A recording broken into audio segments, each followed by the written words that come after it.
We are in an emergency.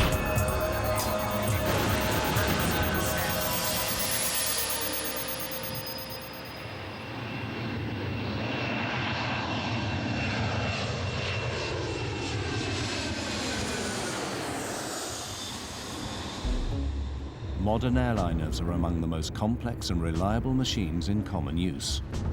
But occasionally, delays in fixing a known defect have led to disaster.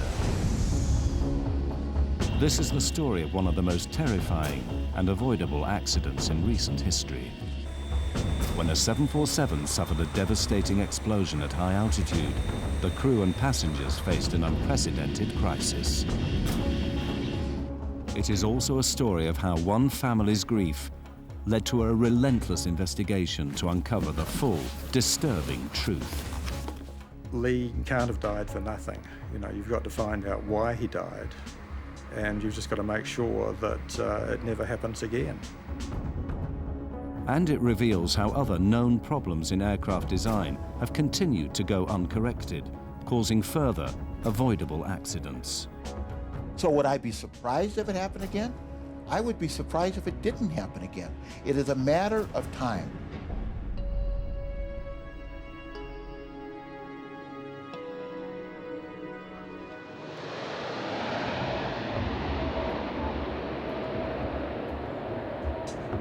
One of the most shocking cases of a known design flaw being ignored for years would finally take its toll on a United Airlines 747 bound from Honolulu to Auckland, New Zealand.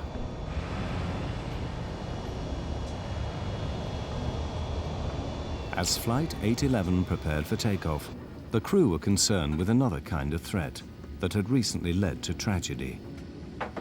We were in the aftermath of Lockerbie, and I had instructed the crew to be particularly aware because it was a through flight from Los Angeles going through to New Zealand. So in my pre-flight briefing, I had asked them to make sure that they checked any baggage that looked suspicious or anything because we wanted to be extra cautious. Flight 811 was heavily loaded, 337 passengers, packed cargo holds, and a full fuel load. The doors closed on time, and the plane left the gate just before 2 o'clock in the morning for a routine 8-hour flight. Well, we were going to New Zealand on vacation, someplace that we had really thought was interesting, and somebody had told us how beautiful it was, so this was kind of a dream come true. I was seated in what's called the upper deck. I hadn't had a vacation in 5 years, and I took all my Mileage Plus points from United Airlines, and I purchased a business class ticket to Auckland, New Zealand, and Sydney, Australia. I was going to finally make that dream vacation I'd always wanted, to get to Australia and lay on a beach somewhere and forget about airplanes, forget about accidents, and get this out of my mind for a while.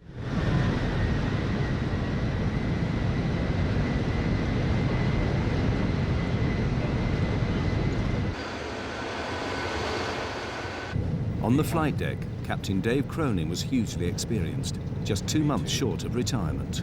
Rotate.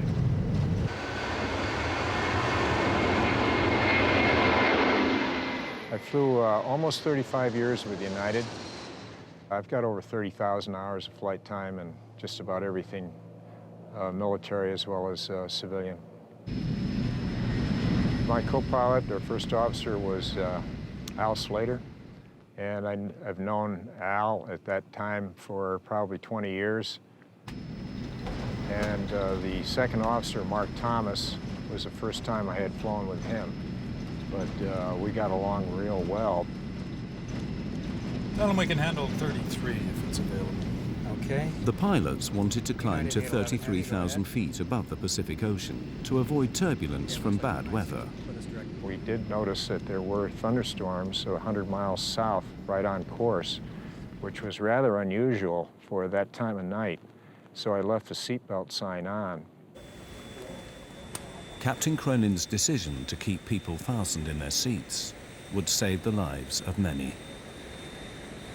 We were still climbing out, and the seatbelt sign was still on, and just basically getting ready to serve beverages and then to tuck everyone in for the evening because it was going to be a long flight down to New Zealand.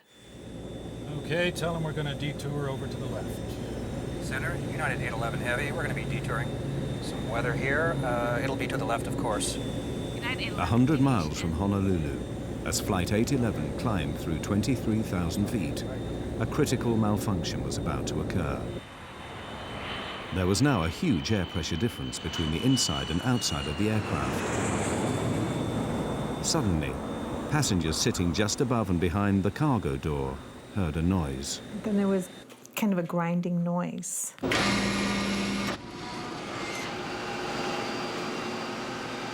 I heard like a thud. The hell? In the next nanosecond, it was pure, unadulterated pandemonium.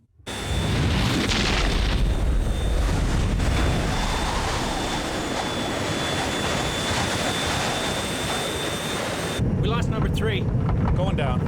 It looks like we've lost number 3 engine and we're descending rapidly. Coming back. The next thing I knew, I found myself on the stairwell, hanging onto the rungs, and I immediately knew it was an explosive decompression. The cargo door had torn off and ripped a huge section of the plane with it. The pressurized air inside blasted out with explosive force. I immediately thought of Lockerbie.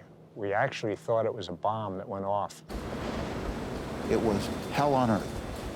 Everything on the airplane that wasn't fastened down, tied down, or secured became airborne. The noise was incredible. Everything in front of us was gone. Where we were sitting, we were about 6 inches from the hole, so there was nothing in front of us or to the side of us. The whole side of the plane was gone. Actually, our feet were dangling on the hole, and I first thought we weren't going to make it. You know, I just didn't think there was any hope. With the pressurized air blown out, the lack of oxygen at 23,000 feet was now suffocating the passengers and crew. It felt like someone had kicked me in the stomach, knocked the wind out of me. And I remember trying to catch my breath and couldn't. You were supposed to grab those oxygen masks and put them on, except the oxygen masks in that cabin, they were ripped out of the ceiling and they weren't there. And I remember thinking to myself, this is what it feels like to suffocate. United 811 Heavy, we're doing an emergency descent. The pilots could tell from their instruments that the number 3 engine was failing, but they couldn't tell the full extent of the damage. Their priority was to get the plane down to a level where they could breathe normally. Put your mask on, Dave. But the pilots didn't know that the explosion had destroyed the entire oxygen supply. Can't get any oxygen. We're not getting any oxygen. You getting any? I can't get any either. With the plane heading steeply down and no word from the cockpit, the cabin crew feared the worst. I remember thinking that the cockpit, which is up in the upper deck, had probably blown off the airplane too, because as far up as we could see, there was nothing there.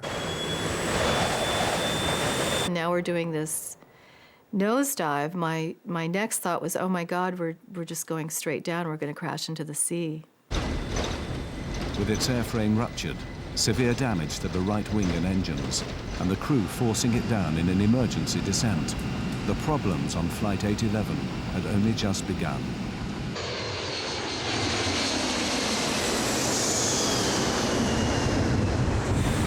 Two minutes after suffering a devastating explosive decompression, Flight 811 was still in a steep emergency descent, passing rapidly through 15,000 feet to reach breathable air.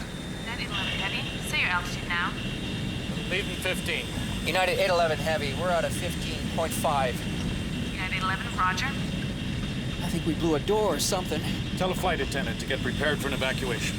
The crew finally began to level out at a safer altitude, but they now faced a barrage of problems. The most immediate was the disintegration of the number 3 engine, nearest to the explosion. We don't have any fire indications? I don't have anything. Okay, we lost number 3. Let's shut it down. There's no M1. Yeah, okay. Ready for number 3 shutdown checklist. Number 3. Before you shut down number 3, the generator went off. Looks all right to try it now.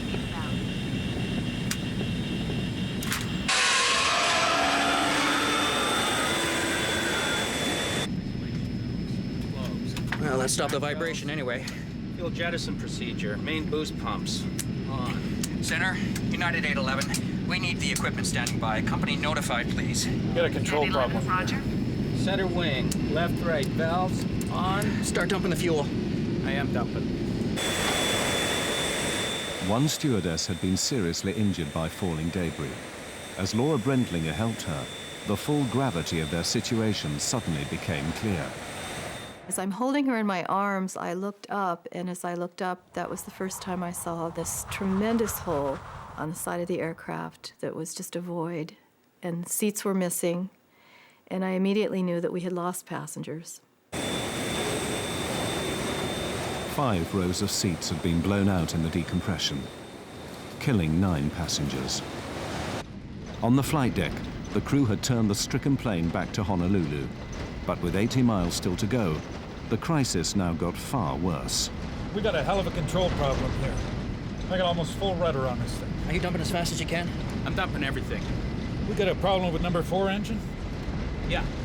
Debris from the explosion had also damaged the number 4 engine. If it failed completely, the implications were severe. If you're on 2 engines and you weigh 700,000 pounds, that is a big deal.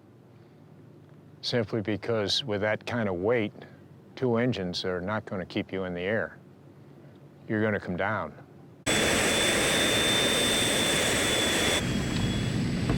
Can you maintain 240? Yeah, just barely. We're losing altitude. Know it. Center, United 811 Heavy. Do you have a fix on us? Affirmative, sir. I have you on radar. Okay, we've lost engine number 3, and we don't have full power on engine number 4. We can't hold altitude right now. We're dumping fuel, so... United 811 Heavy, roger. I show you 60 miles south of Honolulu at this time. Roger. I haven't talked to anybody yet. I can't get to them. You want me to go downstairs and take a look? Yeah, let's see what's happening down there. I think we lost a compressor, but... Can't hold altitude. Yeah, I told him that we're Put gonna... some max on there. I got takeoff power on this thing. Whatever you need, Captain. Although the number 4 engine was failing, the pilots pushed it, along with the remaining engines, to full power, a setting they should not be run at for more than 4 minutes. But the nearest land was 15 minutes away. I look out the window on the right-hand side, and I see flames, big flames. And I know what flames in an engine means. It's not good. The pilots were unaware that the number 4 engine was now on fire. You got 250 knots now, that's good. 7,000... Yeah, we're getting more rumble. Watch your heading, watch your heading. You want to go direct Honolulu. Okay, I'm going to go downstairs and see what the hell is going on. Yeah. Go ahead and run down and see what's happening. I saw the flight engineer descend down the stairwell. And when I saw him, my relief was, oh my God, they're alive. And there was a huge sense of relief for me. He saw the hole, turned as white as a sheet, and I screamed to him, dear God, please get us down. We've got a fire out there. Oh yeah, we got a fire in number 4. Go through the procedure. Shut down the engine. We're not going to be able to hold this altitude on 2.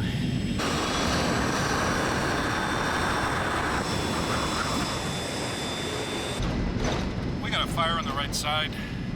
We're on 2 engines now. The whole right side, it's just gone from about the one right back to it's just open. You're just looking outside. What do you mean? It looks like a bomb. Fuselage? Yeah, the fuselage, it's just open. Okay, it looks like we got a bomb that went off on the right side. The whole right side is gone. Yeah, from about the one right back to, Anybody? some people are probably gone. I don't know.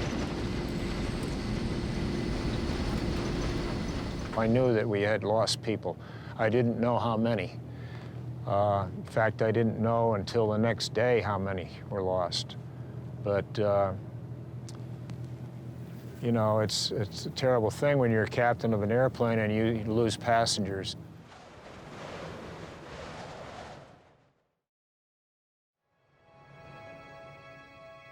Lee Campbell, flying home to New Zealand, was sitting in row 10, just in front of the cargo door. I woke up with such a start because I'd seen Lee standing by the bed, just with a grey jacket over his arm and a small smile on his face. And of course, as I woke up, it faded, wasn't there.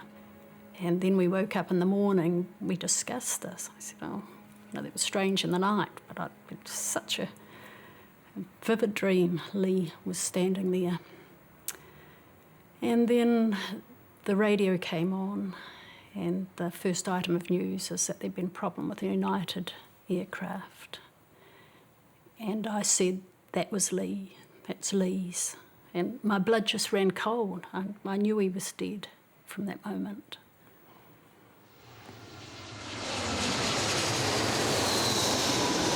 Center, do you read? We evidently had a bomb or something. A big section of the right side of the airplane is missing. United 11 Heavy, roger. I wouldn't go any faster than I had to because that hole, I mean, I wouldn't get it over 250 knots because that's a big... Okay, what's our stall speed? I wouldn't go below 240. Yeah. I don't know if we're going to make this. We didn't know that we were going to make it back. So we were actually preparing to ditch that airplane at night in the Pacific Ocean, which has never been done before. In the cabin, the crew prepared for the worst. My training kicked in and got up from my jump seat and started instructing the crew. We have to prepare the cabin. We have to, you know, prepare for a ditching, which I thought was inevitable. You're running around getting life vests on, and I do remember thinking, I'm not sure this is going to matter, because when we hit the water, you know, I just imagine the plane's going to split apart. I knew that if we hit the water, it'd be tantamount to hitting the ground, and there would be very few, if any, survivors. So my mind went to the things that meant something to me, and at that point in my life, it was my son. Believing they were going to die, one passenger took these photographs in the hope they'd be found in the wreckage and give clues to the cause of the crash. For 15 minutes, the plane steadily lost altitude. Then, at 4,000 feet, the first glimmer of hope. After an imponderable time, I remember one of the passengers began to point out one of the windows on the right side. And everybody looked. And we looked through this little window from wherever we were, and we could see a point of light, and another point of light, and another point. And pretty soon, you could make out a coastline. Okay, I got lights over here. Okay. Okay, we're at 4. We're 21 miles out. We're in good shape. At Honolulu Airport, an emergency was declared. All other aircraft were diverted, and the rescue services prepared for the crash landing of a fully loaded airliner.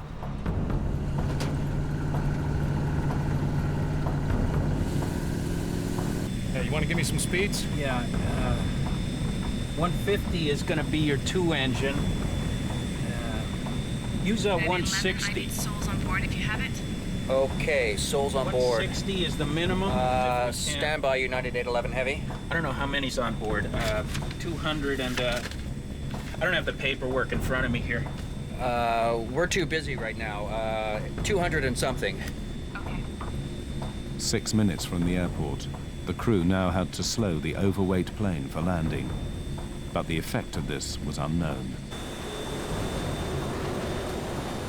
What's going to happen when I start coming out with flaps and landing gear?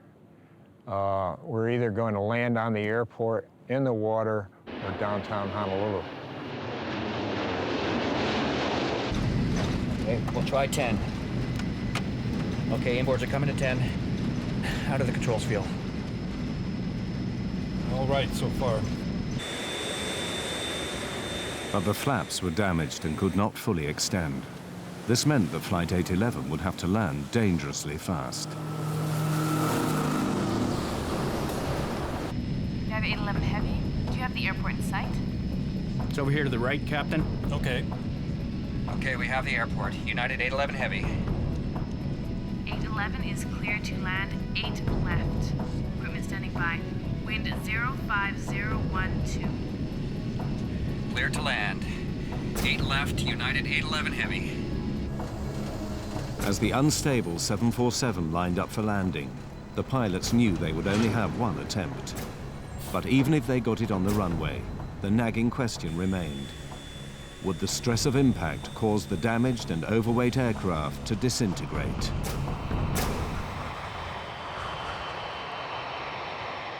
Severely damaged, with an unstable airframe and losing altitude on just 2 engines, Flight 811 now began its final approach to Honolulu Airport. 2-engine approach. 2-engine approach. We still had no idea how far off the ground we were, if we were going to make it to Honolulu or not. But that seemed like an appropriate time if we were somewhere around land, that we're probably going to try and land somewhere to get the passengers in their brace positions. So that's when we started yelling for them to get down into brace positions.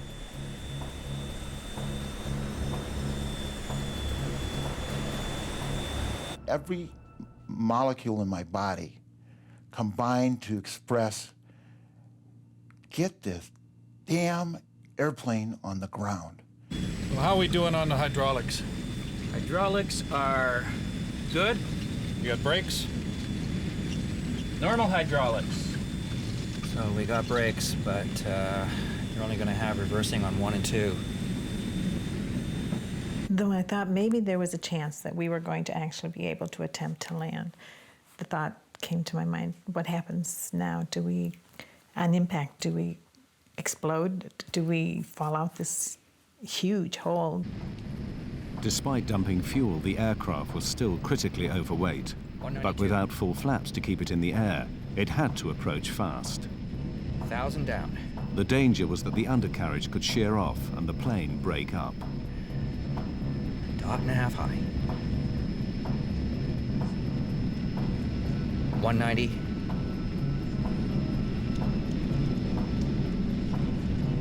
185. A little slow, Dave. It's below what we want.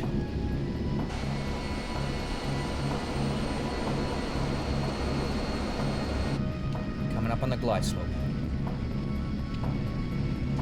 Okay. Well, let's try the gear. No one knew if the explosion had damaged the landing gear. I remember Laura saying to me that she didn't hear the landing gear go down. And it was loud, you know, it was still loud, and I didn't hear the landing gear go down. So that's another thought. Maybe they can't get the landing gear down. Maybe it's not down. Got gear down, we're clear to land, and everything's taken care of as far as we know.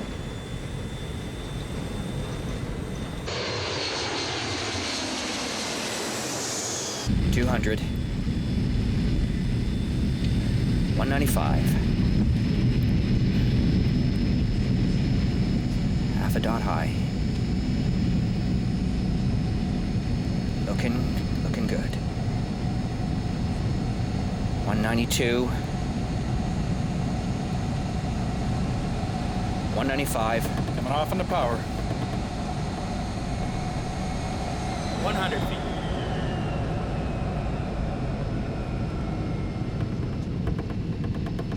50 feet.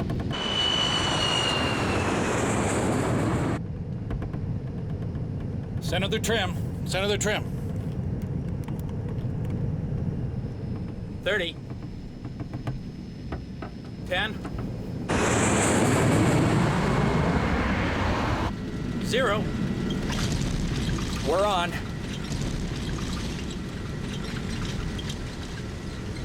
Gear's holding. We landed. It felt fast. And that was my next concern, is that we weren't going to stop at the end of the runway, that we were just going to keep going.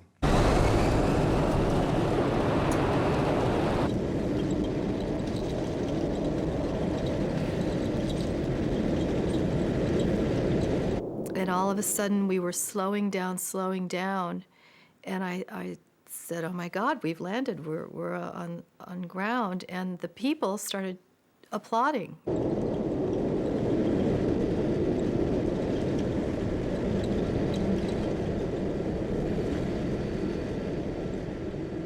Probably the best landing I've ever made.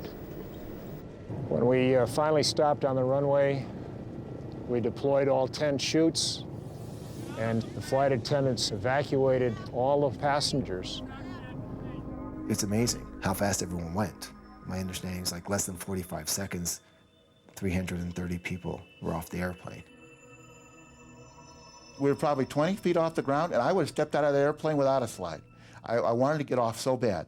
Fortunately, there was a slide. I stepped into the abyss, fell into the slide, whooshed down to the bottom of the thing, and then you hit feet running. The slide kind of kicked me up and flew me up into the air, and my thought was, oh my God, I'm going to survive this whole thing, and I'm going to get wiped out here on the evacuation, because it just really threw me. And I landed and scraped up my legs pretty badly and landed on my feet, and it wasn't until that moment that I had the sense of, I'm here, I'm okay, I'm on the ground. When we got all our switches off, I ran through the airplane, made sure there was no one else on the airplane, came up to the door one left, and went down the slide, and I came around the front, and I saw that humongous hole in the side, and I just couldn't believe it.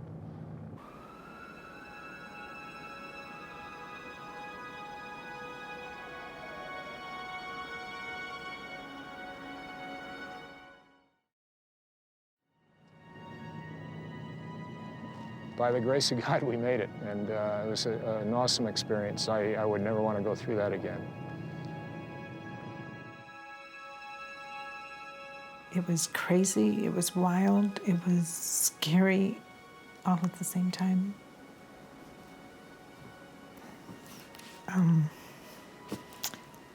I just thought that was the end, that we were going to die. I mean, that was my first thought, that this is the end.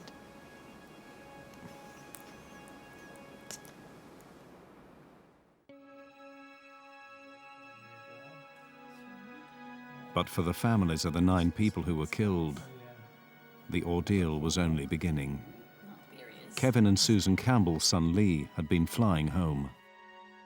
About 3 o'clock in the afternoon, I think they said that there was no New Zealanders involved, but we just knew that it was Lee. And then about, I suppose, a quarter of an hour later, we got a phone call from Chicago, and they just said that they regret to inform us that our son was missing, presumed dead. And I guess about another hour after that, a policeman arrived at the door, and he took one look at us and he says, I can see that you've had the news. So it was just an awful, awful day. And it certainly didn't get much better for a long, long time.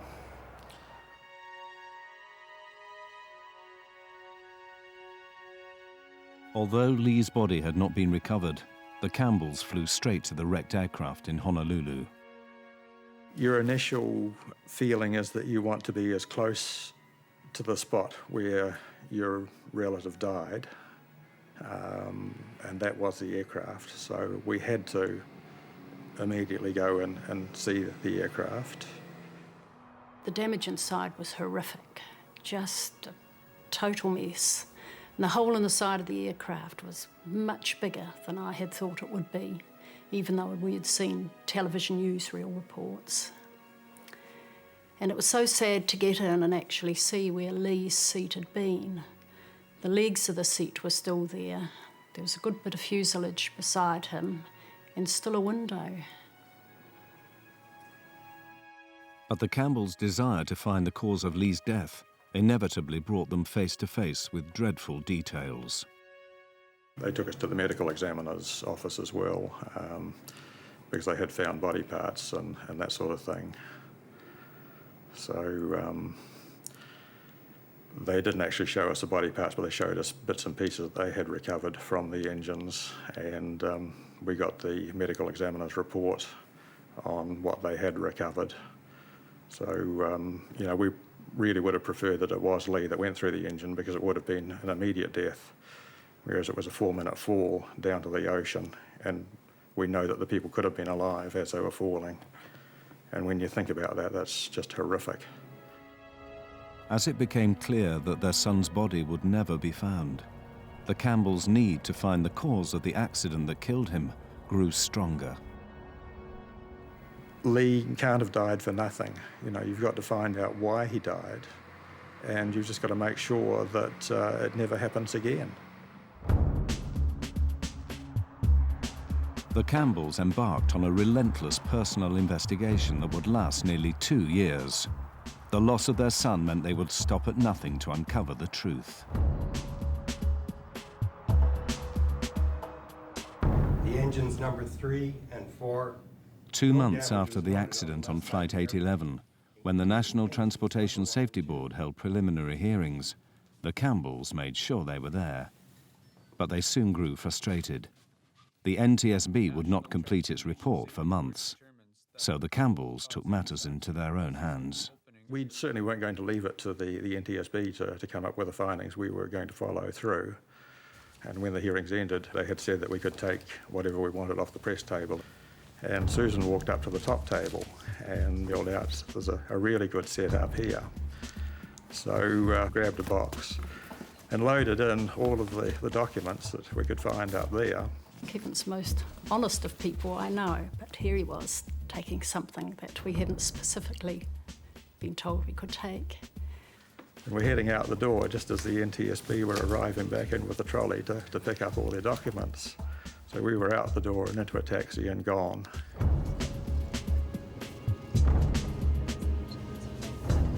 So we quickly realised we'd got a really good set of papers with a lot of things that hadn't been released to the public. We were able to really start our investigation in earnest at that stage. The unpublished documents revealed a disturbing catalogue of problems with the forward cargo door, going right back to its original design. Instead of a plug door that gets jammed into its frame as the aircraft pressurizes, Boeing opted for an outward opening door. This allowed for more cargo space, but was not fail-safe like the plug design. So Boeing built what they believed was a foolproof locking mechanism. What they do is they build in multiple redundancies to make sure the door is properly latched and does not open. And you build it in to a point of that it's extremely improbable that the door would ever open. So what went wrong on Flight 811? The Campbells soon discovered that the problem lay in the design of the locking mechanism. To lock the cargo door on the 747, electric motors rotate C-shaped latches around pins in the door frame. A handle then moves arms, known as locking sectors, over the top of the C latches to prevent them from reopening. But as early as 1975, problems were found with the locking sectors. Kevin Campbell, an engineer by training, built a model to show the weakness in the Boeing design.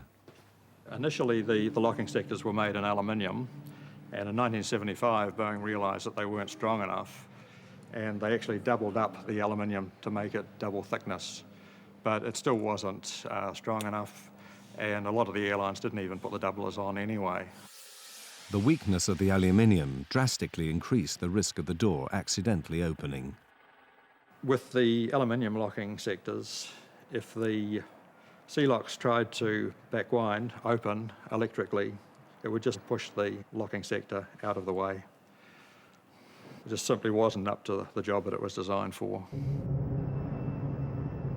For 20 years, 747s have been flying with this crucial weakness.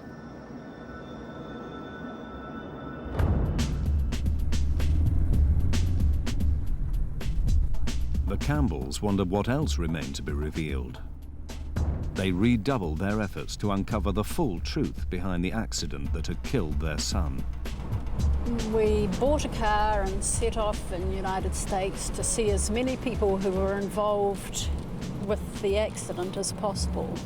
We started at Seattle, down to Denver, across to Chicago, through to Washington, D.C., down to Kentucky, on to Miami, and back across to San Diego, back up through San Francisco, back to Seattle. And that was just one trip. The Campbells soon found that a shockingly similar incident to Flight 811 had given clear warnings of the dangers in the cargo door.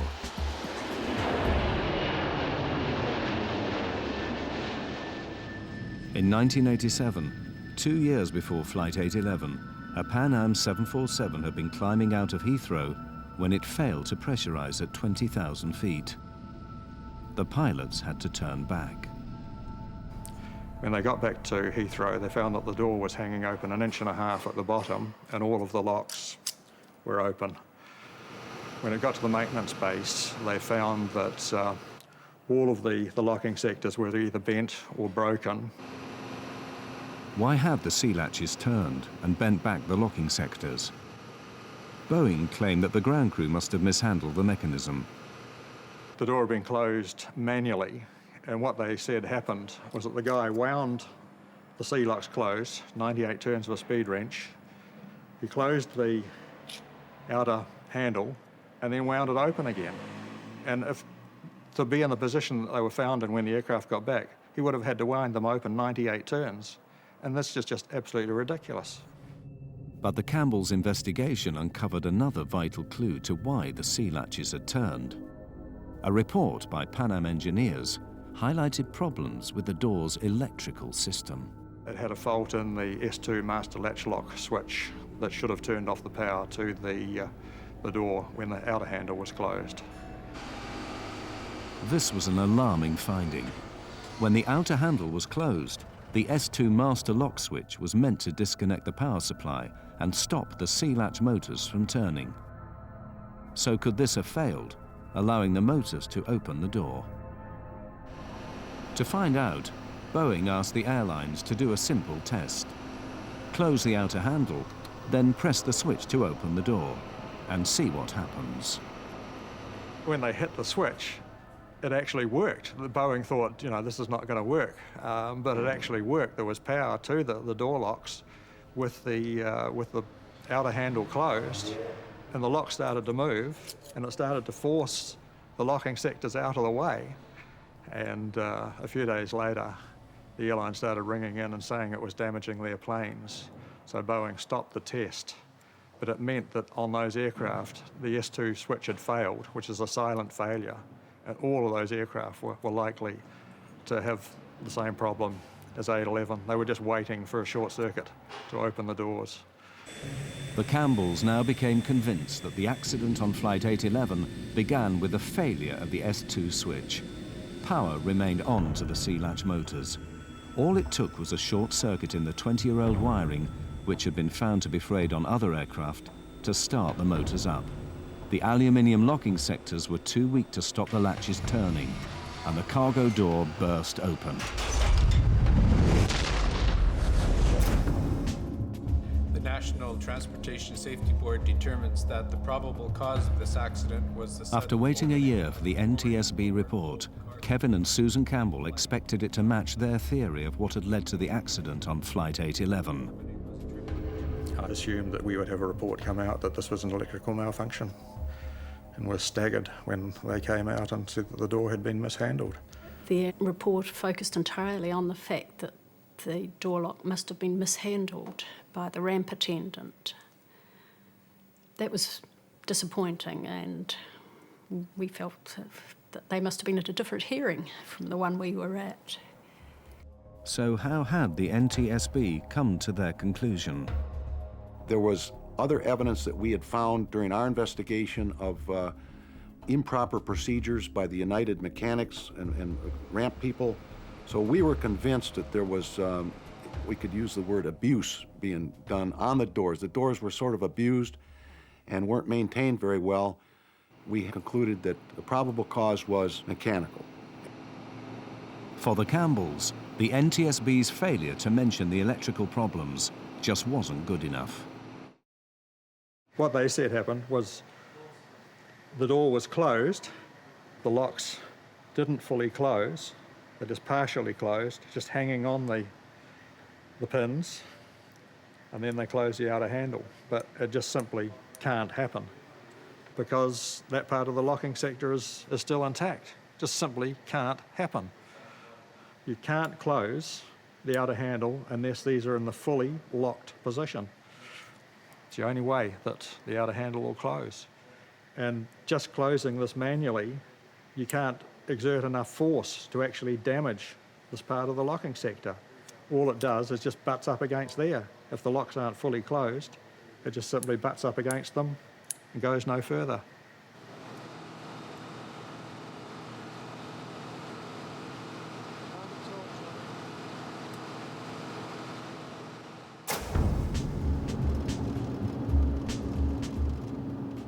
They went back to investigating the accident on Flight 811 and soon found disturbing evidence of how it could and should have been prevented. After the Pan Am incident in 1987, it turned out that Boeing had issued a directive to the airlines on how to correct the weak aluminium locking sectors. The airworthiness directive that came out was to replace the aluminum sectors with steel sectors that could not be bent. And there were some additionally some interim requirements for inspections to be performed until what they call terminating action, the steel sectors were installed. The fix was cheap and simple, but getting it done was not. The actual cost of the modification, changing these locking sectors to steel, was $2,000 per aircraft. But it took 10 hours to do it, and that's where the money was. Taking the aircraft out of service for 10 hours, that's millions of dollars. The Campbells found that back in 1987, the Federal Aviation Administration, who were meant to enforce improvements, had given the airlines 18 months to comply with the modification. Within a year, Lee Campbell and 8 others would die in an avoidable accident. So why weren't the airlines forced to fix the problem sooner? If these airplanes, these large commercial airplanes, are grounded, it's an economic disaster. So what they do is they lobby in the regulatory agency in the United States, it's the FAA, to allow them to do the fixes over time when the airplanes are in for normal maintenance. And that way, they're not taken out of service. But when they do that, when they allow the airlines, the air carriers, and the manufacturers to fix these over time, in essence, what the FAA is doing is they're gambling with the lives of the passengers and the crew that are flying the airplanes during the time they're not fixed. After the deaths on Flight 811, the FAA instantly shortened the deadline for fixing the cargo door from 18 months to just 30 days.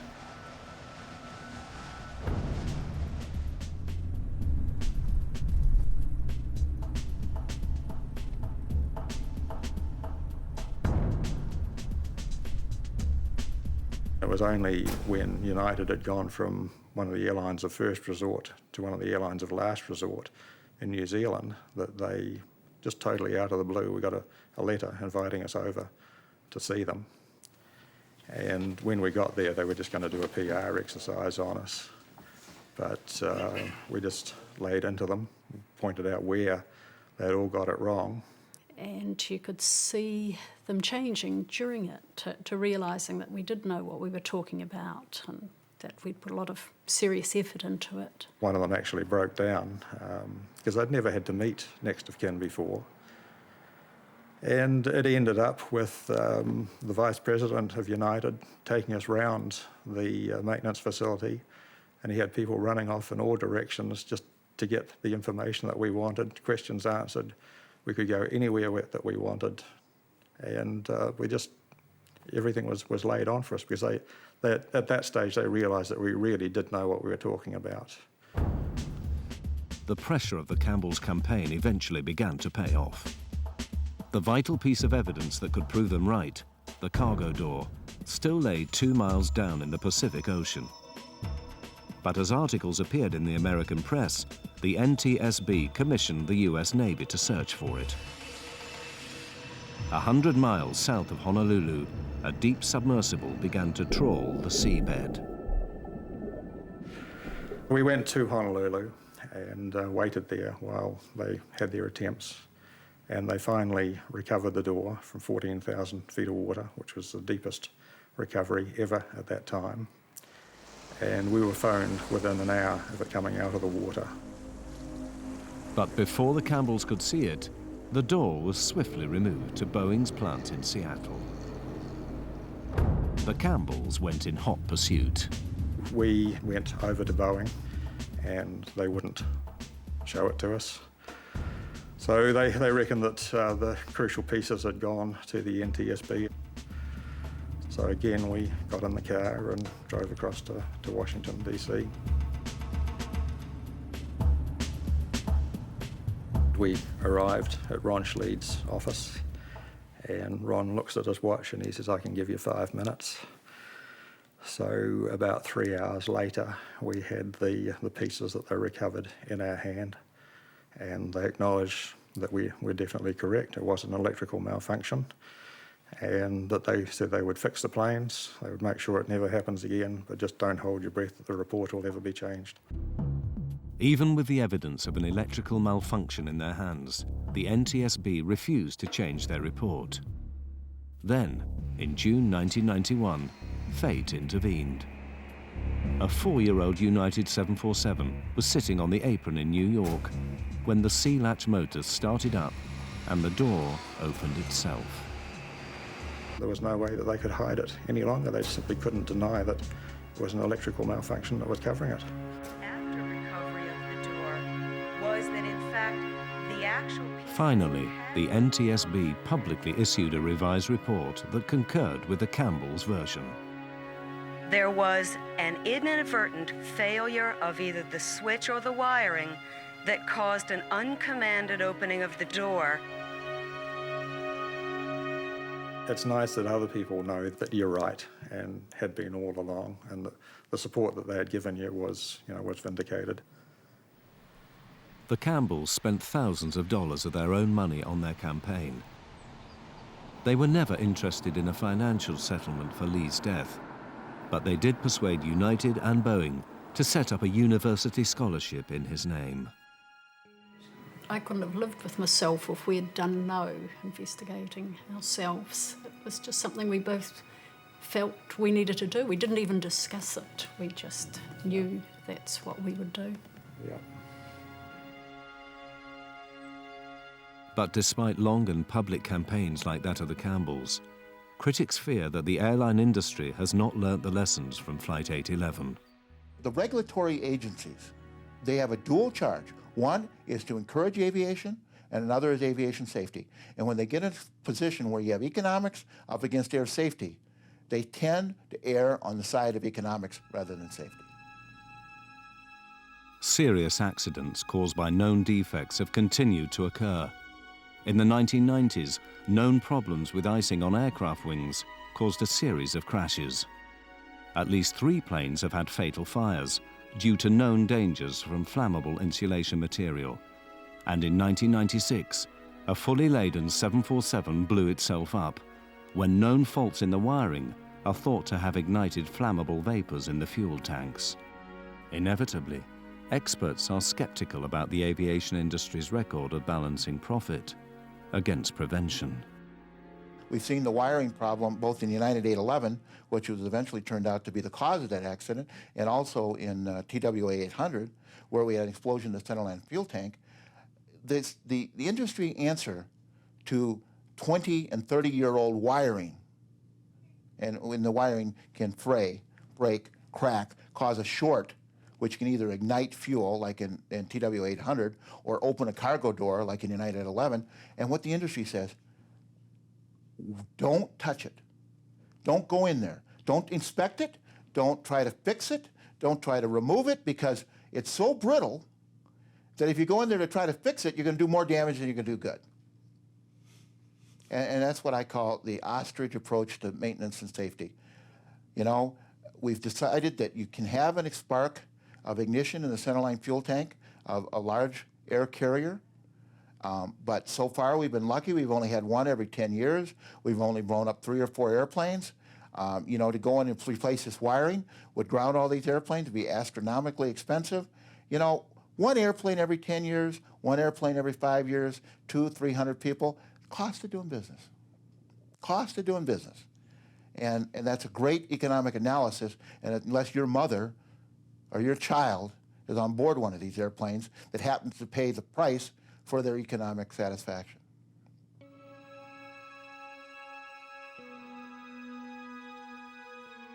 For some of the survivors of Flight 811, the cost has been heavy. Each crew member handled it differently. I know there are still 2 crew members that have never set foot on an aircraft again. It was very difficult for me. I was diagnosed with severe post-traumatic stress disorder. You can't reason, you can't think. Making the slightest decision is very difficult. You're just at a total loss. So it was very difficult to cope with.